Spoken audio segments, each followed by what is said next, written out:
이런 사람도 있을 거예요. 뭔가 정신이 없는 것 같아, 내 사업이. 근데 성과가 나오는 것 같긴 한데 막 돈이 새는 것 같기도 하고. 우선은 주변을 한번 돌아보면 중심이 없이 영향을 받는 사람들이 꽤 많을 거예요. 이 말 맞다, 저 말 맞다 해가지고 되게 복잡할 거야, 되게. 그리고 내가 뭘 선택해야 할지 모르니까 이거 다 선택해버리는 거지, 중심 없이. 혹시 그런 상태라면 우선 주변 정리를 하는 거 좀 추천드립니다. 혼자 좀 생각할 시간이 필요하고요. 책을 하나 추천드리면 천명이나 기적의 사명선언문이나 삶으로 다시 떠오르기. 한 이건 3권 갖고 그냥 절간에 가든지 힐링하러 그 3권 갖고 한번 가보세요. 그리고 이 질문에 한번 대답해 보세요. 도대체 나는 고객한테 뭘 줘야 되는 거지? 그리고 나는 왜 사업하는 거지? 그리고 나는 언제 행복한 거지? 그리고 이런 복잡한 걸 하는 걸 무엇을 위해서 하는 거지? 자기에 대한 탐구를 시작하는 게 이 복잡할 때는 훨씬 더 유용합니다. 그리고 그 복잡함 속에서 그 단순함을 추구하는 게 여기서부터 시작되고요. 혹시 이것 때문에 사업하나? 이 목적을 갖고 사업하면 내가 계속 할 수 있을 것 같은데? 어떤 답이 떠오르신다면 그게 사명일 겁니다. 그리고 그 사명 한 문장을 만약에 받으셨다면 그 문장에 위배되는 걸 지금부터 복잡한 어떤 것이라도 다 쳐내세요. 다 거절하세요. 그게 가족일 수도 있고 동생일 수도 있고 맨날 보는 유튜브일 수도 있고 쓸데없이 오는 이메일일 수도 있을 거예요. 그걸 다 제거할 거예요.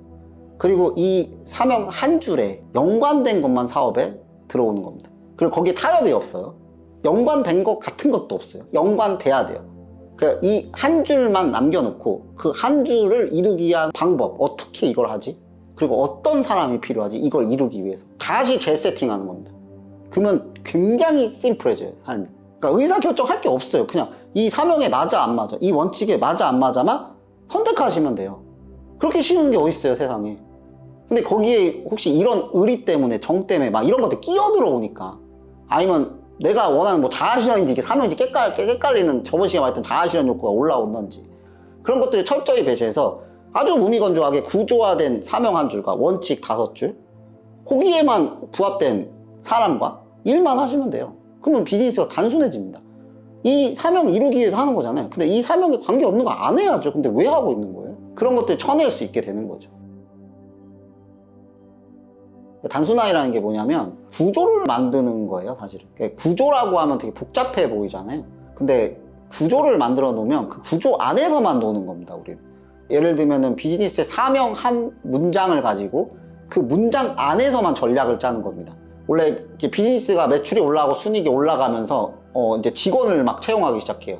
근데 제가 단순성이 없는 상태에서 직원을 채용하다 보니까 우리도 다른 회사처럼 이런 체계를 만들어야 돼요. 그러면서 노션과 슬랙을 전문가를 이렇게 컨설팅을 받아서 노션 슬랙을 막 만들었어요. 지금도 아직도 쓰고 있는데 로그인 기능을 쓰고 있어요, 제가. 아이디 비번이 생각 안 날 때 노션을 키거든요, 제가. 결제 완료, 결제 중 막 이것까지 다 표현해가지고 프로젝트가 올라오면 그걸 막 하는 거 있잖아요. 구조적으로 단순함이 없는 상태에서 그 구성원들이 다 똑같은 방향을 보지 못한 상태에서 복잡성만 막 증대돼서 일이 일을 낳는 경우를 굉장히 많이 경험했어요. 비즈니스에서 구역 단순함은 딱 몇 가지밖에 없어요.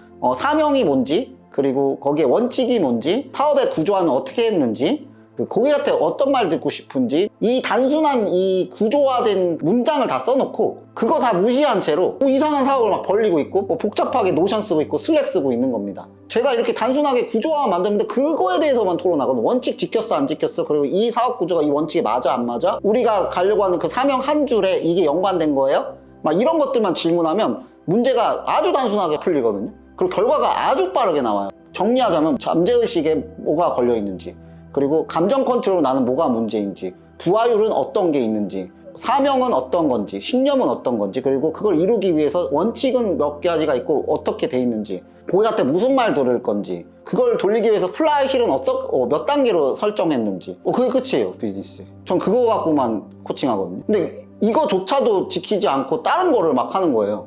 이게 끝이에요, 진짜. 그리고 문제가 나오면요, 문제 해결법 5가지라고 토니 로빈슨이 말한 거에서 따온 건데, 5가지 질문만 제가 던지면 그 문제가 있잖아요, 사업에. 그 5가지 질문을 모든 걸 해결해요. 그게 이제 비즈니스의 단순성이에요. 이걸 발견한 다음에 저는 그 칠판에다가 그것만 다 써놓고 그것만 확인하고 다녀요. 노션 쓸 필요도 없고 슬랙 쓸 필요도 없어요.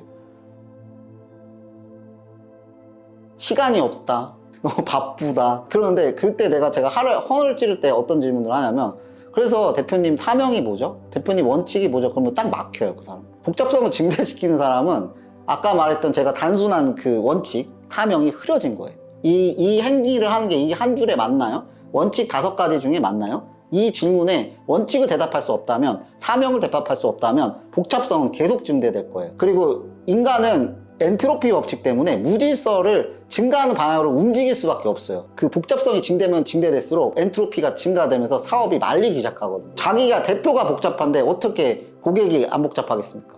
이게 잘하고 있다고 생각할 수도 있어요, 사실은. 내가 복잡하게 일하는 거 원래 내 스타일이라고 하면서 어느 정도 성과가 나올 수도 있는데, 단순함이라는 거 문제 자체를 모르실 거야. 이 비즈니스가 원래 단순해야 된다는 걸. 왜냐면 유튜브에서 뭐 마케팅도 필요하고요, 뭐 인사도 필요하고요, 홍보도 뭐 이렇게 해가지고 좋은 건 다 갖다 놓는 거예요. 제가 그걸 극대화했던 상황으로서 말씀드리자면, 어떤 것도 실제로 해결되지 않을 가능성이 되게 많습니다. 그리고 거의 비용 증대만 일어날 거고, 기둥을 세우는 것부터 하셔야지 이 복잡성이라는 거에서 탈피할 수가 있고요. 단순하게 혀를 찔러야 되는데 사명이나 구조화된 원칙이 잃어버리면 복잡성은 당연히 징계되게 됩니다. 감정을 파헤치다가 감정 컨트롤을 배우다가 이 사람이, 내가 홀을 보면 CEO가 좀 자존심이 상한다는 그 자존심이나 자부심 때문에 직원의 홀 직원을 2명이나 채용해서 몇 년 동안 유지했던 분이 있었어요. 근데 제가 감정 컨트롤 부분에서 내가 얘기한 거 아닙니다. 그냥 감정 컨트롤을 얘기하고 있다가 자기가 깨달아서, 대표님, 제가 홀 직원을, 대표가 홀을 보면 안 된다는 그 알량한 자부심 때문에 홀 직원을 쓰고 있었어요. 그리고 홀 직원을 감시하면서 자기는 우월감을 느끼고 있었어요. 그래서 생각해보니까 이 홀 직원이 필요가 없더라고요. 그리고 바로 다음날 2명의 홀 직원을 해고합니다. 그러면 저는 이게 성과라고 보는 게 어떤 거냐면, 자기가 깨달았고 해고를 했어요. 근데 직원은 한 명당 250 이상은 준단 말이죠. 근데 2명을 자르면 어떻게 되죠? 한 달에 500이 벌려졌어요. 그것도 매달이에요. 그 매출을 올릴 때는 어떻게 되냐? 500 매출 올리고 그 다음 달에 보장이 있어요? 없죠. 근데 직원의 슬림화는 어떻게 돼요? 그리고 홀을 보게 되니까 더 이득이 뭐냐? 대표가 직접 고객의 반응을 체크할 수 있게 돼요. 고객의 구정 모먼트를 들을 수 있게 돼요. 한 3개 군데 그 지점 운영하고 계신 분인데, 그 3개 군데의 그 지점의 그 정보가 결국엔 또 전달이 되겠죠. 홀에 있는 시간이 많아지다 보니까 좀 더 현장을 파악하기 좋겠죠. 이건 500만 원 아낀 게 아니라 한 몇억 원을 아낀 걸 수도 있습니다, 사실. 감정만 컨트롤해서도 결과가 나오는 이상한 형태의 교육이에요. 가르치지 않는데 결과가 나오는 게. 사실 제가 가르쳤다고 하기 뭐예요. 자기가 깨달았고 자기가 행동했죠. 그리고 어떤 기술을 가르치지 않았습니다, 제가. 이런 성과들이 사실은 어떤 사람들이 보면 좀 이상한 성과라고 생각할 수가 있어요.